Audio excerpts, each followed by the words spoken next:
If I can figure this unmute thing out. Hey, Gerad.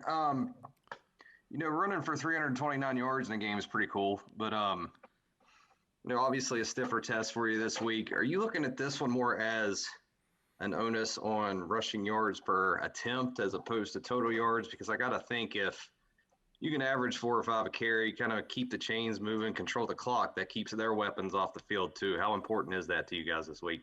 Yeah, I think everybody's aware of the talent they have on offense. The entire country would respect that, not only this year, but in their past history.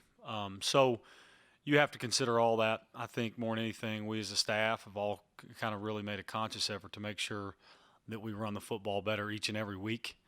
I'm not big. I think it gets really scary as an offensive coach, and I know it's a lot of it. Kind of the world we live in is driven by numbers and some egos in that. I try to keep a pretty big blind eye to everything going on as far as numbers. The production kind of take care of itself if we lie in the truth of it and the work.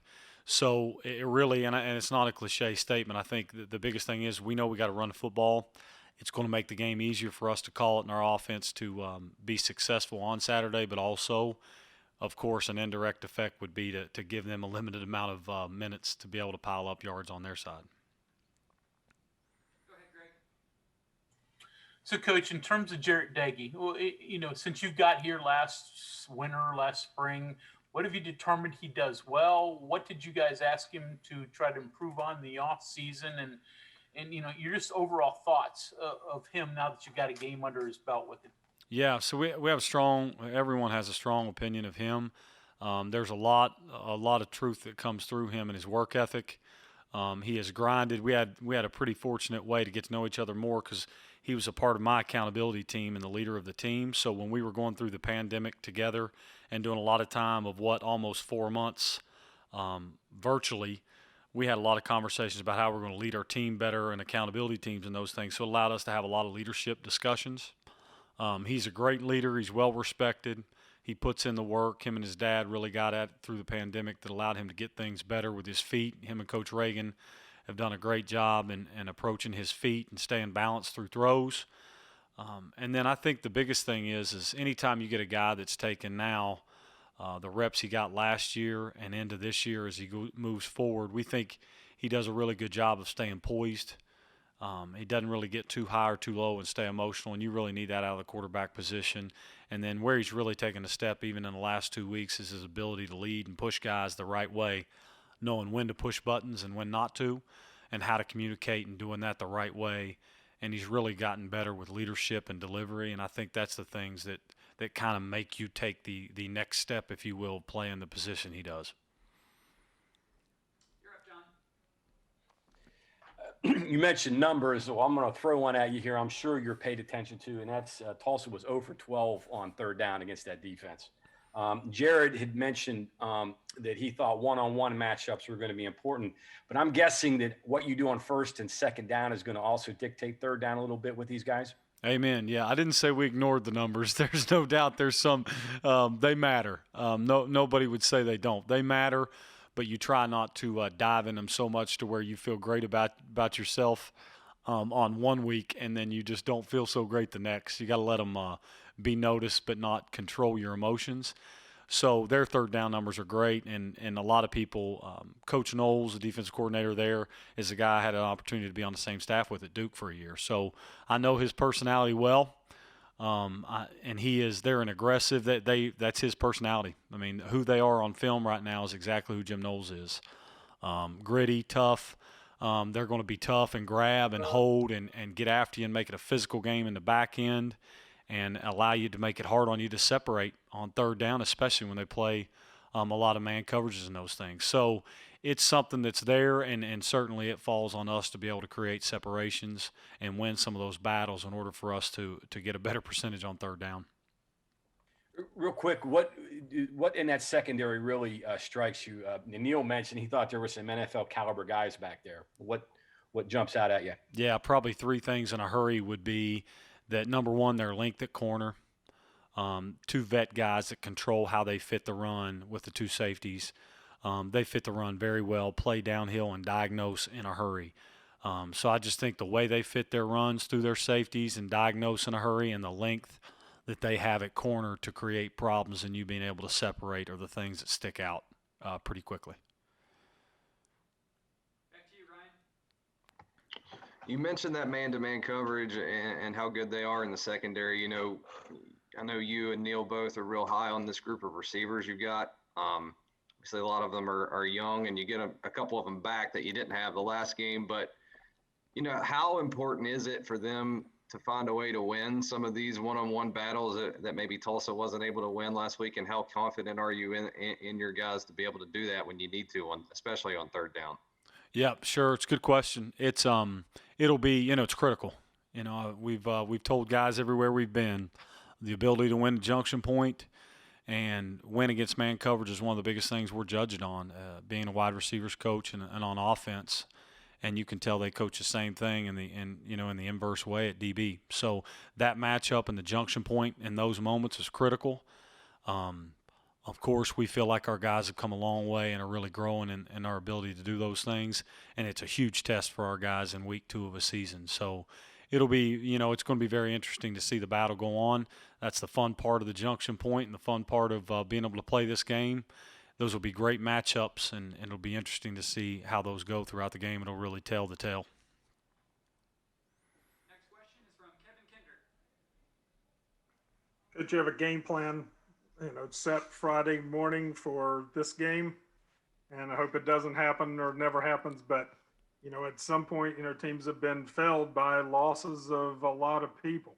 What kind of plan, you know, do you have? Do you have a backup plan already in place if, you know, hey, we lose these guys, this group, whatever?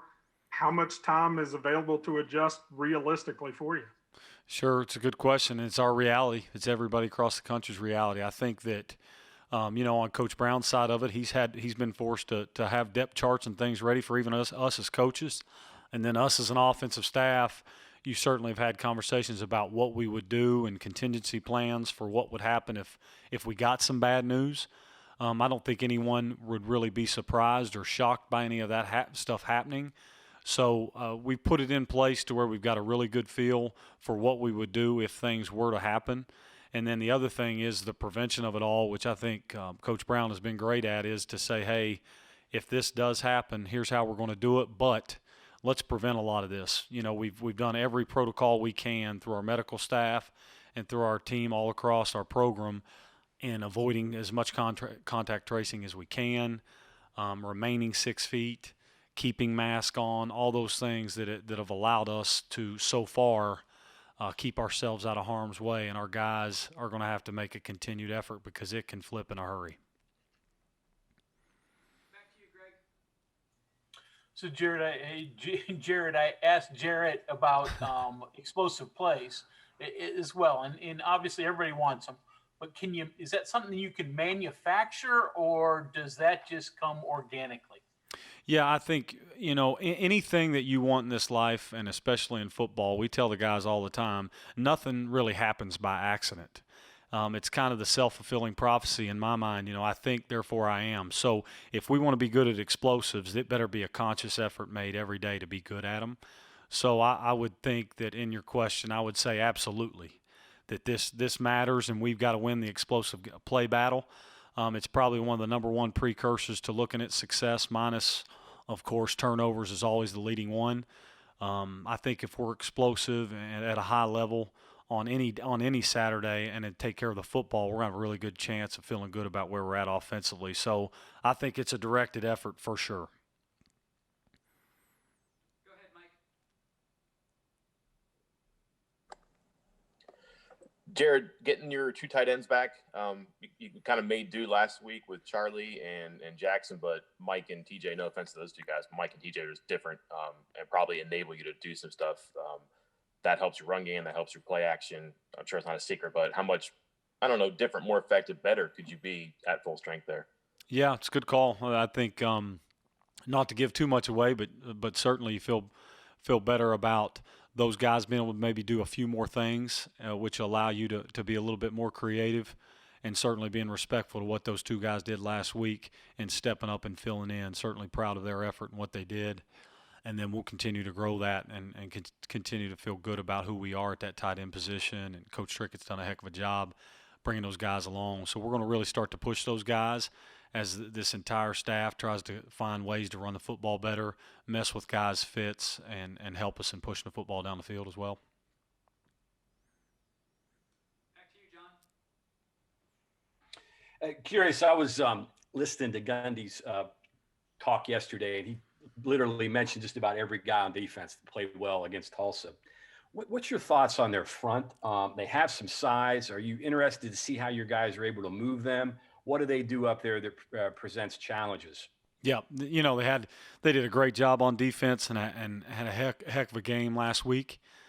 We got a great deal of respect for their front, the amount of movement they create and issues they create by angle and slants and stuff up front to mess with your fits.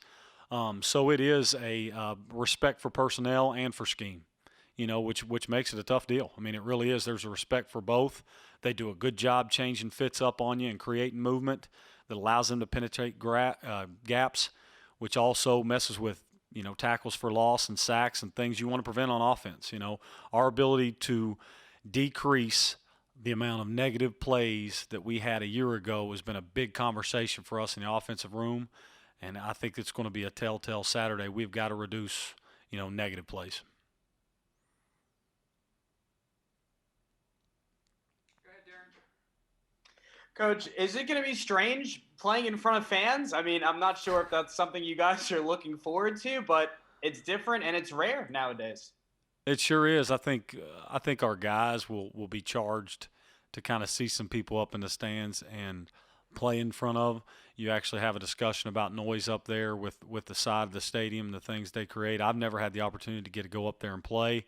So it's going to be good for our guys to get out there and get in front of some energy. So we haven't spent a whole lot of time on it, and I know it'll still be a reduced crowd, but at the same time, it'll be good to see some people up there.